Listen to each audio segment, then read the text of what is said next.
ప్రభు స్తోత్రాలు. మార్చి 16th Saturday వాగ్దాన వాక్యం 1 సమూయేలు 2వ అధ్యాయము 9వ వచనం. తన భక్తుల పాదములు తొట్టిల్లకుండా ఆయన వారిని కాపాడును. He will guard the feet of his faithful ones. वह अपने भक्तों के पावों को संभाले रहेगा. ప్రియులారా, తొట్టిల్లేది మానవ జీవితంలో ఉంది. అనేకసార్లు ప్రార్థన చేసేవారు, బైబిల్ బోధించేవారు తొట్టిల్లుతుంటారు. అయితే తొట్టిల్లకుండా కాపాడేదానికి ఆయన శక్తి గలవాడు. 91వ కీర్తనలో 12వ వచనములో, నీ పాదములకు రాయి తగులకుండా నిన్ను తమ చేతుల మీద ఎత్తి పట్టుకొందురు. అయితే దేవుడు మనకు ఆపదొచ్చినప్పుడు కాపాడేవాడు. 121వ కీర్తనలో 3వ వచనములో ఏమంటున్నాడు?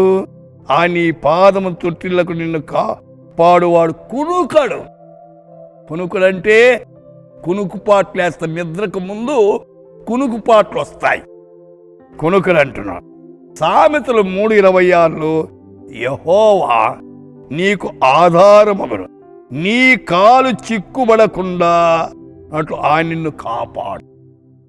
దేవుడు కాపాడాలి. 2024లో అయితే మార్చి మాసంలోకి వచ్చాం, ఆయన కాపాడాలి.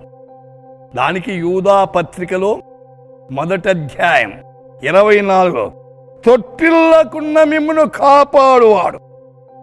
అయితే తొట్టిల్లే సమయంలో మనం కాపాడు. కొలొస్సీ 1:20, తన సన్నిధిని పరిశుద్ధులుగాను నిర్దోషులుగాను నిరపరాధులుగా నిలబెట్టేవాడు. సోదరుడా, తొట్టిల్లే సమయం ప్రభు మీద ఆధారపడండి. ప్రతిరోజు కూడా దేవుని మీద ఆధారపడి తొట్టిల్లకుండా కాపుదల కలిగి జీవించండి. దేవుడు మిమ్మల్ని ఆశీర్వదించునుగా. ప్రభువా, మా శ్రోతలు తొట్టిల్లకుండా మీరు కాపాడమని యేసు నామమున ప్రార్థిస్తున్నాము తండ్రి. ఆమేన్.